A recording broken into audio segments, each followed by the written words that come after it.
Sábado 6 de octubre de 1973, Yom Kippur, el día más sagrado del calendario judío. Las tropas judías estacionadas en la frontera, desguarnecidas durante los días santos, sufrieron un ataque por sorpresa de las fuerzas sirias y egipcias que contaban con un número de soldados 10 veces superior. Por primera vez aprendieron a respetar la valentía y la capacidad de lucha de los ejércitos árabes.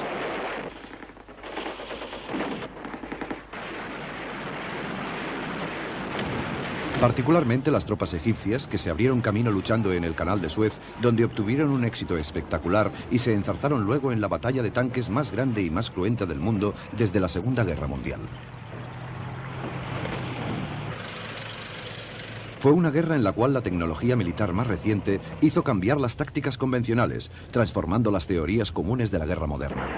Los sistemas de alta tecnología de los misiles soviéticos midieron sus fuerzas con la superioridad ya establecida de las fuerzas aéreas israelíes y dificultaron sus misiones de apoyo en tierra durante las primeras horas de la guerra. En tierra, la aparentemente invencible armada israelí tuvo que hacer frente a una nueva generación de misiles antitanque dirigida por una infantería árabe muy bien entrenada, que no tenía nada que ver con los soldados que hicieron las campañas de 1956 y 1967. La pregunta que todos los israelíes hacían entonces era, ¿por qué estaban tan mal preparados? La respuesta está en la apabullante victoria israelí de 1967. Entonces el factor clave habían sido aquellas 3 primeras horas del 5 de junio, cuando el poder aéreo israelí prácticamente borró del mapa todas las fuerzas aéreas de los árabes. En aquella ocasión, el impacto de la supremacía aérea transformó el curso de la guerra en tierra.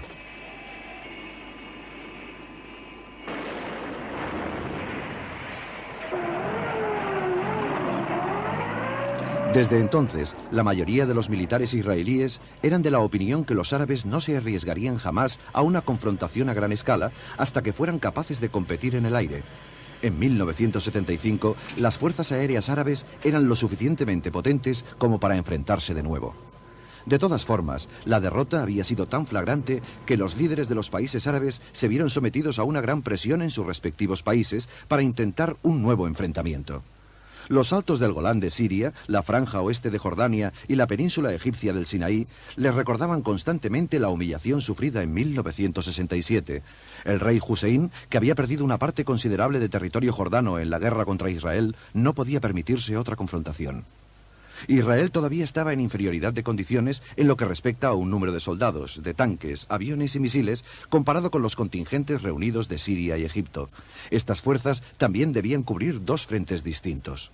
Desde la pérdida del Sinaí en 1967, los egipcios se habían concentrado en la defensa de la orilla oeste del Canal de Suez, la Cisjordania. Los israelíes sabían por experiencia que el control del desierto dependía de los 3 desfiladeros que cruzan la cordillera montañosa más allá de su cuartel general del Sinaí, en Bir Gifgafa. En consecuencia, construyeron una línea defensiva frontal a lo largo de la orilla este del canal con una serie de fuertes que llevaba el nombre del general Bar-Lev. En caso de alarma, los tanques tomarían posiciones determinadas previamente. Los egipcios dispusieron una de las más densas murallas de misiles del mundo, estableciendo así un paraguas antiaéreo en todo el área del Canal de Suez con el fin de neutralizar la fuerza aérea israelí. El presidente egipcio Sadat se dio cuenta de que, aun no disponiendo de una fuerza aérea comparable a la del enemigo, podía llevar a cabo una guerra limitada bajo este paraguas y negociar después apoyado por Rusia. Compartió su proyecto con el presidente sirio Assad, que también obtuvo misiles soviéticos SAM para emprender la batalla del Golán.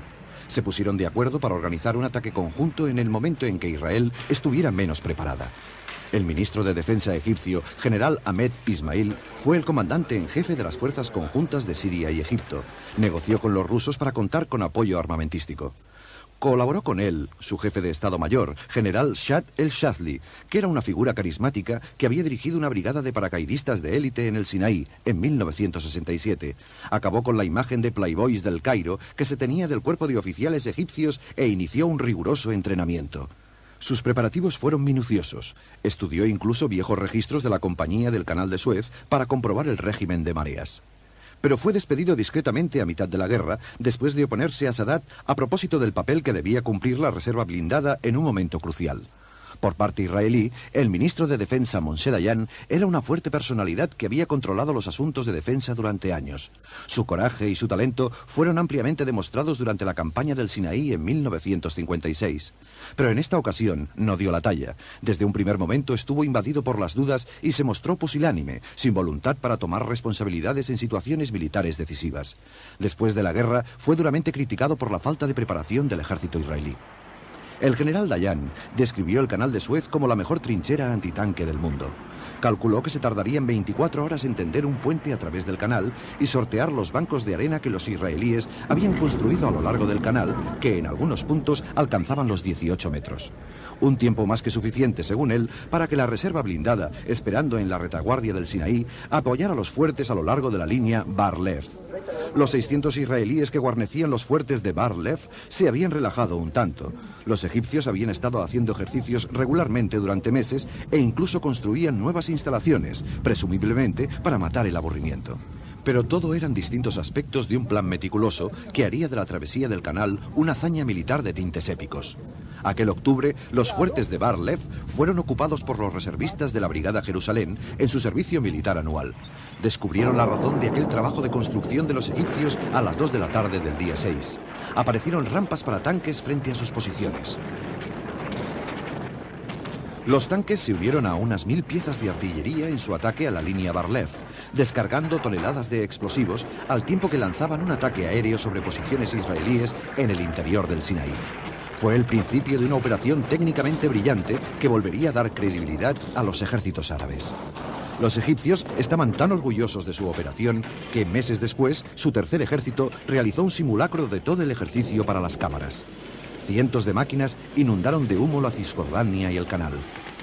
Camuflados por el humo e invisibles para los israelíes, 8000 soldados egipcios empezaron a cruzar el canal en botes neumáticos, desembarcando en puntos intermedios entre los fuertes.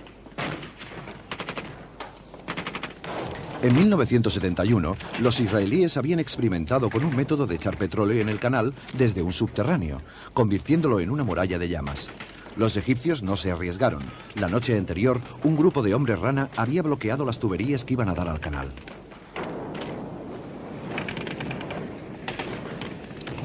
Una vez la primera brigada había escalado el banco de arena y tomado posiciones, las unidades de búsqueda de tanques penetraron hacia el interior para aguardar el primer blindado israelí. Iban equipados con armamento antitanque RPG-7 y el misil soviético antitanque más moderno, el Shager. Empaquetado en una maleta, podía montarse en breves minutos. Su sistema de guía de alambre con un alcance de 2000 y habilidad por parte de los operadores. Cada uno de ellos había disparado 100 cohetes en las sesiones de entrenamiento y causaron estragos entre los tanques israelíes. Una sola unidad derribó 8 tanques en los primeros 10 minutos.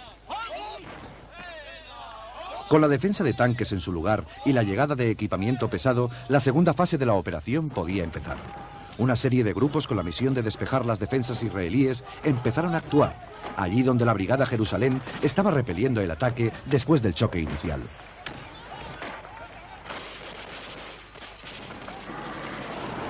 Más al sur, en los lagos amargos, se llevaba a cabo una operación anfibia. Los tanques y camiones de tropas del Tercer Ejército transportaron más hombres al Sinaí. Imitando las tácticas israelíes, transportaron tropas en helicóptero por detrás de las líneas defensivas y la 130ª Brigada Naval tenía órdenes de reunirse con ellos en el desierto. Fue el único fracaso de toda la operación. Los israelíes derribaron 14 helicópteros llenos de soldados y los supervivientes poco pudieron hacer.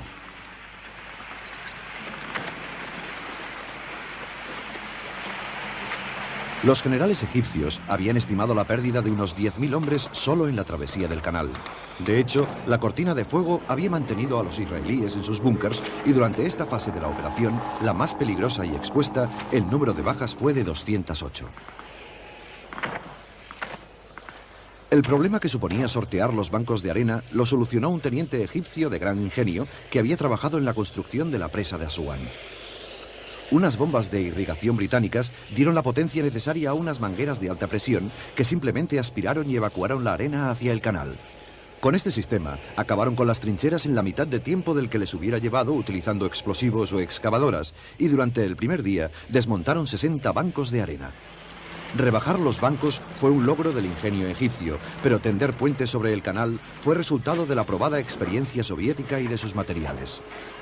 Los puentes PMP, diseñados para cruzar ríos europeos, fueron utilizados por primera vez en acciones bélicas.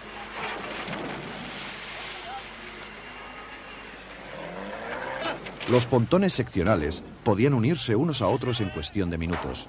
En su día, las guarniciones israelíes dijeron que los puentes crecían a través del canal como brazos extendidos. Había otro sistema soviético para cruzar que era todavía más rápido. El ferry GSP estaba formado por dos camiones anfibios unidos que se expandían con un sistema hidráulico, creando una plataforma que podía transportar un tanque a través del canal en cuestión de minutos. El equipo del general Shazli había planeado la operación de cruce del canal hasta el último detalle, con dos objetivos prioritarios: sorpresa y velocidad.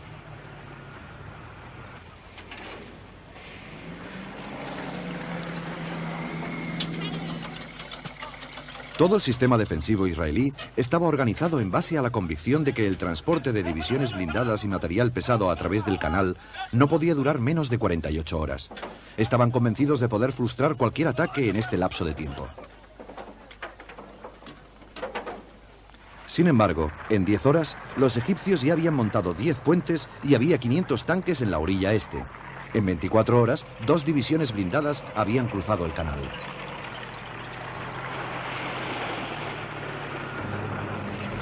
En los primeros 30 minutos de la guerra, las reservas blindadas israelíes avanzaron hacia el frente ignorando lo que les esperaba.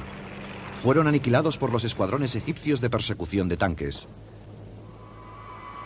Inevitablemente, la guerra aérea fue la respuesta inmediata de los israelíes, sobrevolando el paraguas de misiles para detener la travesía en vez de concentrarse en primer lugar en los puestos de misiles, tal como se suponía que harían. Debido a la presión de Estados Unidos, se había desechado los planes para un ataque preventivo aquella misma mañana. Israel perdería el apoyo necesario si era vista como el agresor. Moshe Dayan tuvo que explicarlo ante una nación confundida. Considered it, and it was the decision of the government not to strike first, even though we were sure that they will do that, in order to have that political or whatever you call it advantage at the expenses of the military disadvantage. Esta desventaja empezaba a ser evidente, ya que los egipcios habían consolidado sus posiciones en la orilla este del Canal de Suez. Si sobrevivía a los misiles, la Fuerza Aérea israelí tenía que localizar los puentes escondidos bajo cortinas de humo.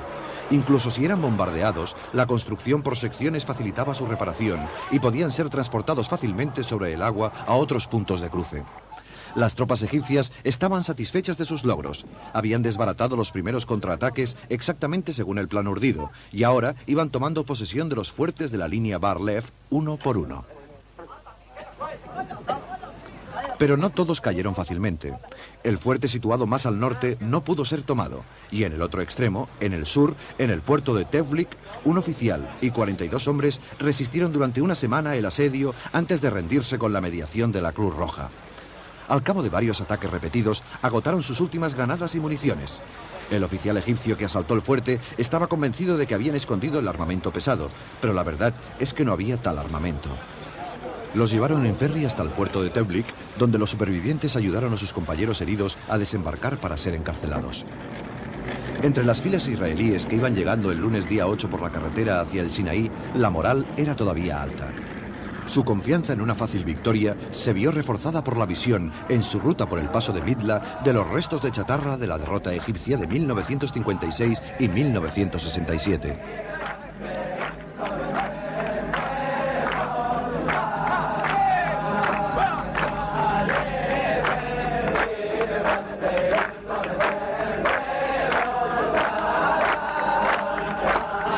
Pero este sentimiento dejó paso a la desolación cuando se percataron de lo que estaba ocurriendo y del número de bajas sufridas.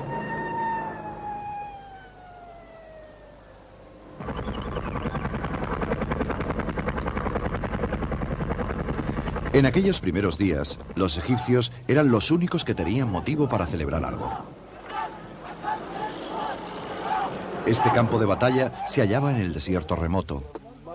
Como contraste, el frente del norte estaba lo suficientemente cerca de los centros israelíes más importantes para que los observadores sirios pudieran localizar fácilmente sus objetivos.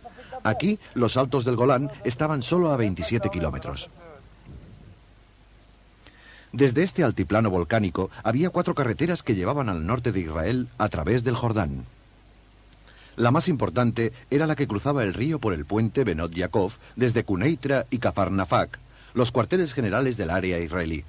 Desde el monte Hermón, los observadores israelíes, conocidos con el nombre de los Ojos de Israel, vigilaban la zona.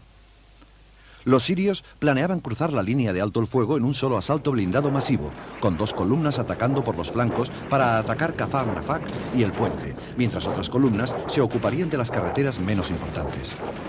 A las 2 de la tarde del día 6 de octubre se inició una cortina de fuego de artillería de 50 minutos, sincronizada por una ofensiva egipcia en el sur.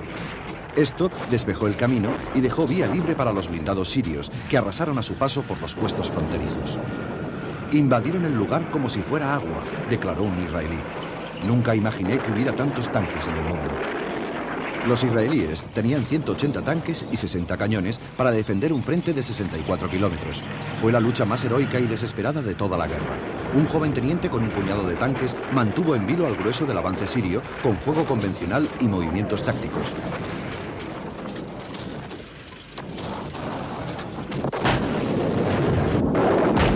La artillería móvil también resultó efectiva.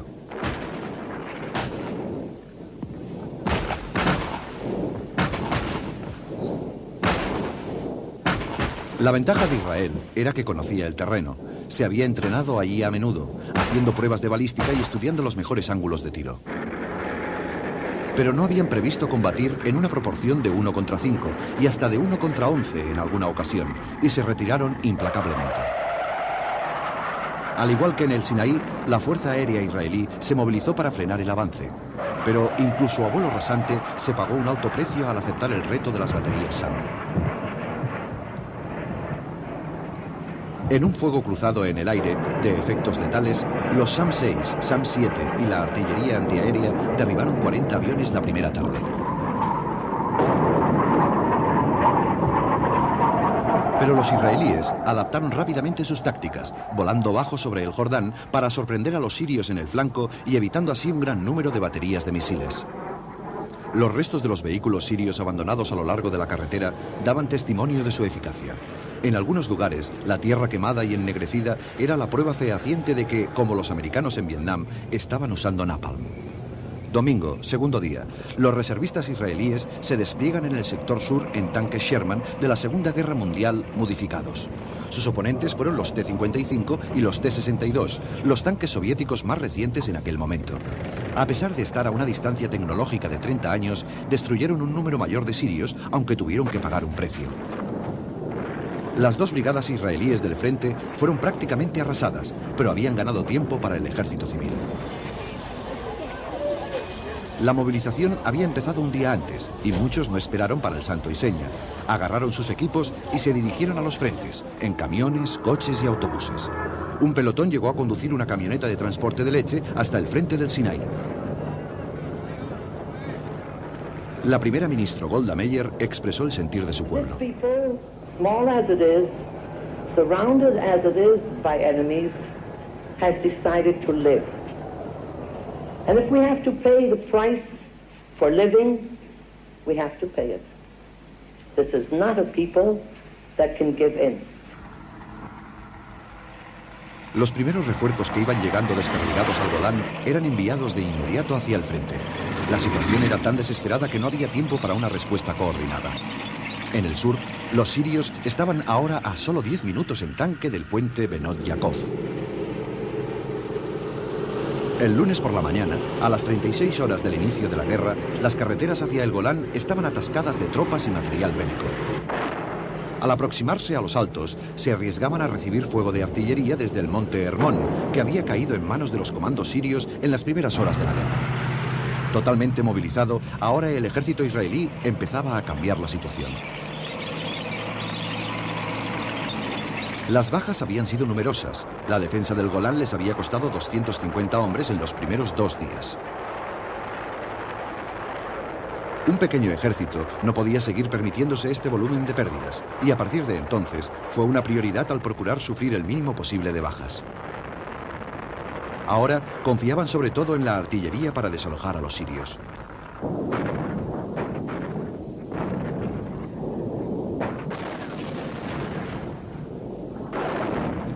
Los soldados voluntarios israelíes se mostraban confiados. I think that we already are going to finish the war. They got the nice kick down, and we hope to be at the weekend at home. No resultó tan fácil. La resistencia siria se mantuvo inamovible en su retiro a pesar del gran número de bajas sufridas. Los israelíes, en su avance, contaron 500 tanques entre la chatarra esparcida por los altos.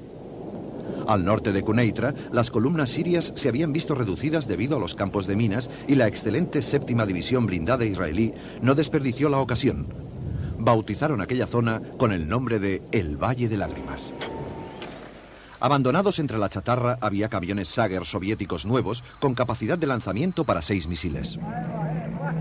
La infantería mecanizada israelí acabó con los focos de resistencia, rodeados por los blindados, y el miércoles día 10 el comandante en jefe israelí, general El-Azhar, informó de los avances israelíes. I am glad to tell you that we managed to push almost all of the Syrian forces to the ceasefire line. Now in the middle of the battles, we continue our counterattack. We shall continue it tomorrow, and we shall break and destroy completely all the attacking forces. Los israelíes habían despejado la mayor parte del Golán, pero no podían trasladarse al Sinaí hasta que fuera destruida la amenaza siria. Entonces atacaron de nuevo en el sector norte, usando el Monte Hermón para cubrir su flanco izquierdo. Cruzaron la línea de alto el fuego hacia el interior de Siria el día 11 y tomaron la ruta más corta hacia Damasco. 2 días más tarde estaban a 27 kilómetros de la línea de alto el fuego y solo a 40 kilómetros de Damasco. Los reservistas sirios ofrecieron mucha resistencia desde sus líneas defensivas y los israelíes tuvieron que combatir con dureza durante todo el viaje. El presidente Assad, viendo su capital amenazada por la artillería israelí, instó a los egipcios a lanzar un ataque en el Sinaí para aliviar la presión que sufrían. Los MiG sirios se unieron a la defensa desesperada, lanzándose en picado sobre las columnas situadas en el flanco izquierdo, cerca del Monte Hermón.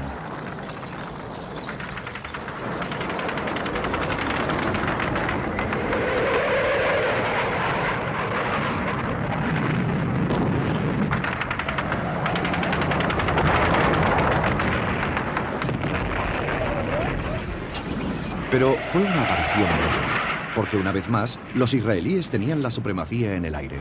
Los MiGs no podían competir con los Phantoms en combate aéreo, y una vez destruido el grueso del sistema de misiles sirios, se dedicaban ahora a atacar objetivos por todo Siria, desbaratando así el sistema aéreo soviético de suministro militar.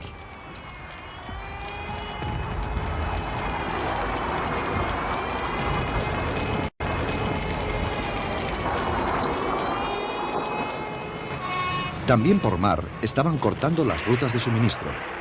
En la primera batalla árabe-israelí de la historia de misiles navales, barrieron prácticamente la fuerza naval siria.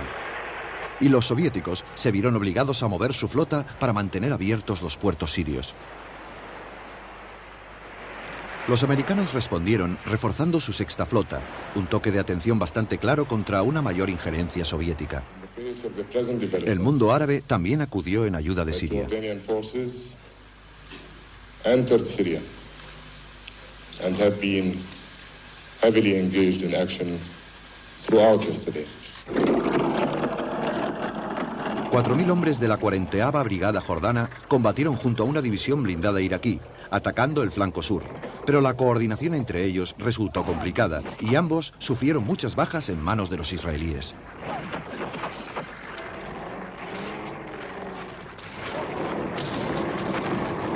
Fueron las últimas batallas importantes en el frente del Golán. El avance israelí continuó por la carretera de Damasco hasta encontrarse con la principal línea defensiva alrededor de Sasa. Ahora, con la artillería apuntando al sur de Damasco, los israelíes no cedían terreno y empezaron a mandar tropas al frente del Sinaí. En el Sinaí, los egipcios tenían 3 cabezas de puente al este del canal el día 13 de octubre.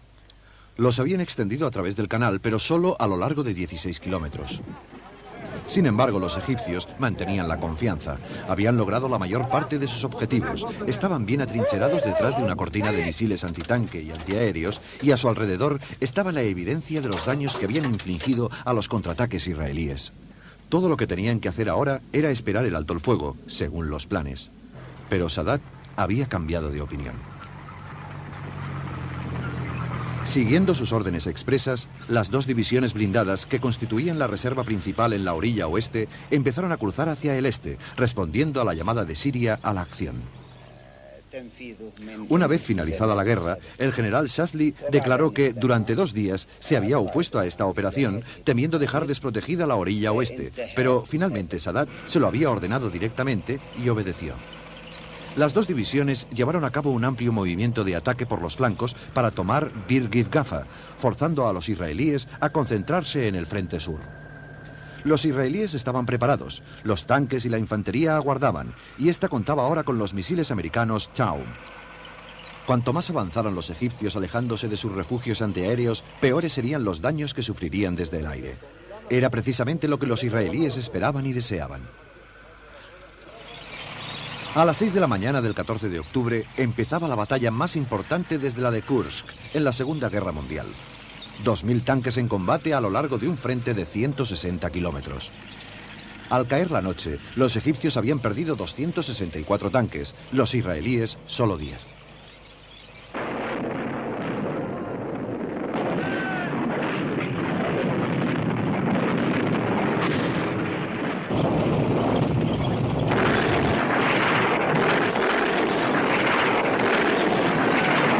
Esta gran diferencia se explica en parte por la superioridad táctica de los israelíes, pero otra razón, sorprendente por lo simple, es que sus tanques se adaptaban mucho mejor al terreno.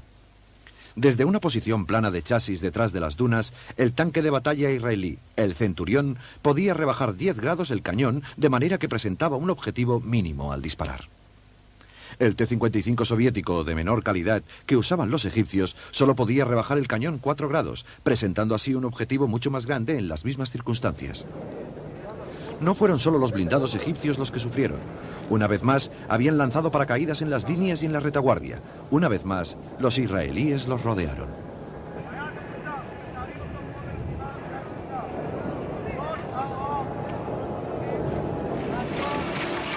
A pesar de la escandalosa derrota, el gesto del presidente Sadat de dirigirse a la Asamblea del Pueblo Egipcio el día 16 fue como una marcha triunfal romana.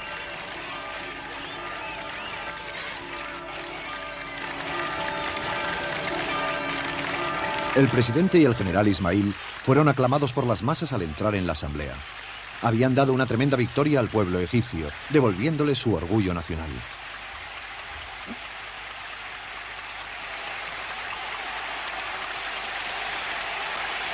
El presidente Sadat describió la travesía del canal como un milagro, desde un punto de vista militar. La nación podía sentirse segura. Ahora estaba armada con una espada y un escudo. Pero al tiempo que pronunciaba estas palabras, una columna de tanques israelíes estaba ocupada acabando con el escudo de Egipto, no en el Sinaí, sino en África. Los israelíes habían cruzado el canal y al no encontrar oposición se dedicaron a combatir penetrando en las líneas egipcias. Una vez identificados los puntos débiles, donde se encontraban la segunda y la tercera armada egipcia, al norte de los lagos Amargos, los israelíes lanzaron un contraataque el día 15 a las órdenes del general Sharon. Se abrieron camino a través del canal y empezaron a destruir los puestos de misiles egipcios. Había sido una operación arriesgada. La batalla más dura había sido en el lado este, cerca de la Granja China, cuando los paracaidistas, los blindados y la artillería lucharon durante 2 días para evitar que los egipcios cerraran el paso por detrás a la misión especial. Una vez cruzado el canal, los israelíes se encontraron con que nadie defendía el terreno. Los blindados egipcios estaban en la orilla equivocada. Se movieron libremente por el canal de Agua Dulce e iniciaron ataques combinados contra las baterías de misiles. Los tanques cubrían a los paracaidistas mientras arrasaban los búnkers.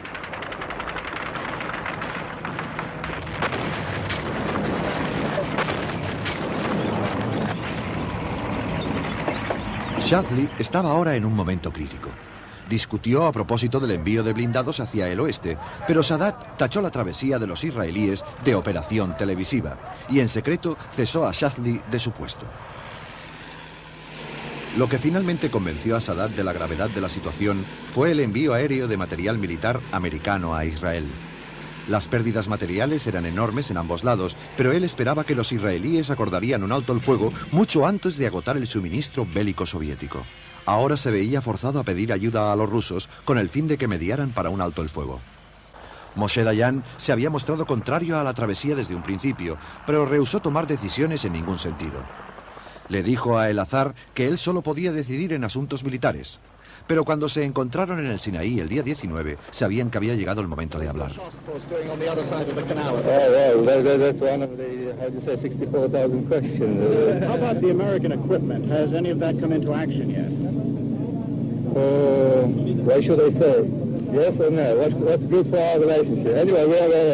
We are creating the necessary conditions to open our major offensive. Ahora los israelíes tenían dos puentes sobre el canal y su presencia en la orilla oeste estaba creciendo de hora en hora. Ahora pudieron estrechar el cerco y controlar pueblos y ciudades en una extensión de 1.200 kilómetros cuadrados. El frente fue ampliándose. Destruyeron más puestos de misiles e hicieron un agujero en el paraguas antiaéreo, lo que permitió a los aviones israelíes amenazar a las posiciones de la Segunda Armada en el norte. Aunque de forma tardía, la resistencia egipcia aumentaba en tierra y en el aire.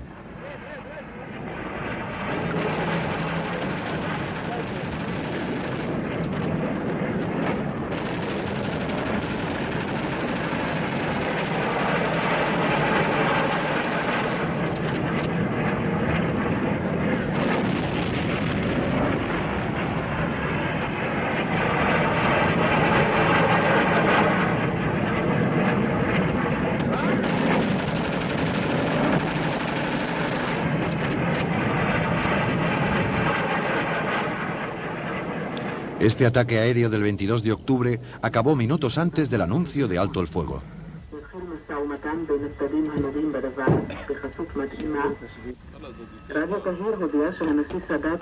La satisfacción evidente de estos soldados no es compartida por todos los israelíes. Think that they succeeded in this war. They think that if they have placed some few hundreds of soldiers and tanks in our bank of the canal, then they think that this is a victory for them. And when the Arabs think that they have won or they have a big victory, this encourages them. And the next thing you'll know is that in a year or two, we'll have another war and more casualties. Pero el alto el fuego fue violado al cabo de pocas horas. Los israelíes aprovecharon la oportunidad y avanzaron hasta los alrededores del puerto de Suez. El día 24 habían cruzado el canal de Suez hacia la carretera del Cairo en el kilómetro 101 y se hallaban a solo 96 kilómetros de la capital egipcia. La batalla del alto el fuego transformó la situación. La acción israelí había cercado la tercera armada egipcia en el Sinaí, cortándoles todas las líneas de suministro. Aquí, en el sur, tenían ahora una baza extraordinaria para negociar. En el norte, la brigada de élite Golani había lidiado una dura batalla para recuperar el monte Hermón y había perdido 70 hombres. 8 horas antes del alto el fuego del día 22, su gallardete ondeó en la cumbre junto a la bandera israelí. Ahora la bandera israelí ondeaba también en África. Cuando se puso en práctica el segundo alto el fuego, los dos ejércitos se observaron con cautela, a través del canal, desde sus posiciones. Esta vez las Naciones Unidas habían mandado tropas para hacer cumplir el alto el fuego y para organizar el tránsito de provisiones a través de puestos de control israelíes. Constituyó un cambio de rumbo considerable. El triunfo inicial de los egipcios se había vuelto en contra suya. Ahora todo un ejército dependía de la buena voluntad de los israelíes para sobrevivir. Ambos bandos habían perdido parte de su territorio, pero con el escudo de misiles medio desmantelado y 20.000 egipcios cautivos en el desierto, los israelíes gozaban del dominio de la situación. En el kilómetro 101 de la carretera del Cairo, por primera vez, una delegación egipcia llegó para negociar directamente con representantes de un país cuya existencia ni tan solo reconocían. ninguno de los presentes allí hubiera creído que este diálogo pudiera continuar o que, 4 años después, el presidente Sadat se levantaría para dirigirse al Parlamento israelí en el corazón del país contra el que había luchado con tesón para destruir.